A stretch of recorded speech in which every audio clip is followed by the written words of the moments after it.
మీలో ఎంతమంది పతంజలి కారప్పొడిని వాడుతున్నారు? ఒకసారి ఇది చూడండి. ఆహార భద్రతా ప్రమాణాలకు విరుద్ధంగా ఉన్నందువల్ల పతంజలి కారప్పొడిని మార్కెట్ నుండి వెనక్కి తీసుకోవాలని చెప్పి food safety and standard authority of India ఆదేశించడం జరిగింది.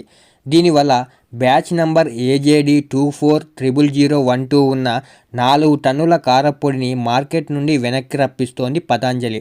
ఈ ప్యాకెట్లలోని కారప్పొడిని FSSAI తనిఖీలు చేయగా ఈ ప్యాకెట్లలో క్రిమిసంహారకాలు ఉండవలసిన దానికంటే ఎక్కువగా ఉన్నాయని పతంజలి ఫుడ్స్ CEO సంజీవ్ ఆస్థానా ఒక ప్రకటన విడుదల చేశారు.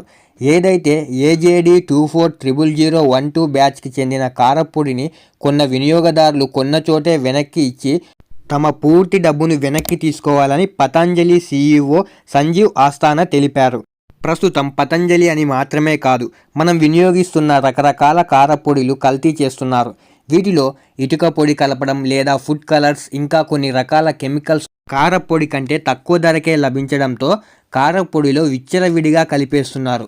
అయితే ఇలాంటి కెమికల్స్ కారప్పొడిని ఎలా కనుక్కోవాలో, ఇలాంటి కెమికల్ ఉన్న కారప్పొడిని ఎలా కనుక్కోవాలో ఇప్పుడు చూద్దాం.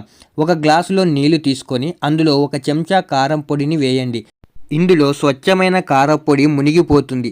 కల్తీ చేసినవి నీటిలో తేలుతాయి లేదా నీటిలో కరిగిపోతాయి. అప్పుడు నీటి రంగు కూడా మారిపోతుంది.